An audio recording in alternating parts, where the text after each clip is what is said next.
Hello, Assalamu alaikum. My name is Mina Mahmood and And I'm Sarah Ahmed. So today we're going to be talking about the other side of arranged marriages, the boys' point of view. Yeah, there's two sides to every story. More or less. I'm going to quickly talk about what happened many years ago in the East Lancs, as I am from the East Lancs. There was a girl, a British girl, Pakistani girl, and she married a young guy from Pakistan. He came over via spousal visa, and she was unhappy, very unhappy, and unfortunately she set her house on fire. Oh my God. And her husband from Pakistan, he died in that fire. She deliberately set her house on fire, and her husband, he died in that fire. And it was quite sad, but she was very frustrated and unhappy in her marriage, and she did a very, very wrong act.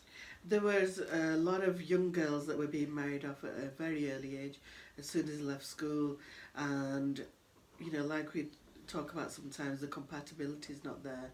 So it must have taken something very, very upsetting for her to do anything like that. I'm assuming there was something that led up to it, basically. The frustrations in the marriage, the girls, East is East and West is West, and never the twain shall meet. Girls from the UK, they go in Pakistan. We were suffragettes.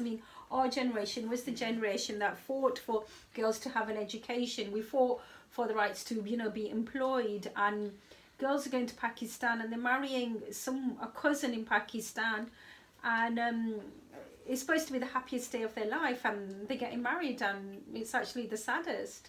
Well, at 16, 17, you don't really know what you want out of life. And I think it's far too young an age. And even back then, we did the housework, but we didn't really, I don't think we were ready for marriage then. But nowadays, what tends to happen is, ours was the generation that fought for their education. You've got a girl who is graduate because, a time did come when university degrees were for free and everybody was going to university. So you've got graduates marrying people from Pakistan and girls marrying guys from Pakistan. The social economic difference, how much of a difference were there? It was massive. I for one know a lot about a lot of men's groups, self-help groups that were set up purely for that reason, because they just couldn't adjust. They came into the country expecting a lavish lifestyle, because they were used to that. They'd come from families in Pakistan where they were being sent gifts, Adidas trainers like we were mentioning earlier. They were given lots of lavish gifts from their future in-laws, uncles, Jaji Mummy, in the UK would go over and give them really nice gifts, and so they got used to that. And then when they came over here as a spouse, the lifestyle was completely different. They were having to work long hours in the family-run businesses, corner shops, takeaways, and it just wasn't what they expected at all. We talk about the long hours. The news agents, that would be from 6 a.m. till 11 p.m. if it's an off license. So news agents, there were very long hours. And the loving uncle figure, there might have been a bit of, a resentment to him. It's like, you nephew, I financed your dad, I'm the one who paid for your dad, your mom, to live in that house in Pakistan, and you owe me, you've got to work off this debt. But while you're working off this debt, I'm going to pay you £3 an hour so you've got something to live off. Absolutely. And then you've got to look after their daughter, and they were having to be husband and a son-in-law, and sometimes that just didn't work. Working in the family business, you've got brother-in-laws as well that have got their own agendas, and that conflict. A lot of brother-in-laws weren't getting on with. Because there is, there's the difference between the two cultures, the difference between night and day. And what would happen is the guy would come over, his wife wouldn't want to know him. Yeah. If it wasn't a love marriage, that's what the case. They were two separate people, And there were there was a frustration. It was like, not only you coming to a very cold country, wife doesn't want to know you, which is a first.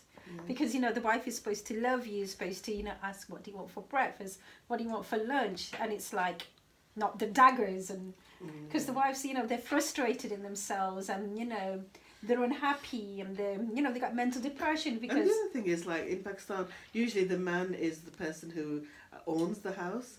So for them to take a step back and have to live in either the in-laws' house or the wife's house, for them, I think it must have been crushing. You know. Okay, so we're now going to talk a bit about their manhood. I mean, they're the man, and they come over, and uncle, who's been uncle all his life, doesn't really want to know him. Is just a bit like, come and work, come and work, come and work. You're not here to have fun. You're here to work. And wife doesn't want to know him. And honeymoon goes out the window. They don't get holidays. And no holiday pay either. And the other one, what about when he finds out that his wife really doesn't love him, but is in love with someone else? Yeah, I'm sure that had happened, and I know of a few instances where, they take the law into their own hands, ended up, in the criminal cases. So there was that side of it as well. Domestic abuse on the husband's side, wife doesn't want to know him; she wants to know someone else. So, with his frustration, he takes his frustration. It takes a bashing, doesn't it? Yeah.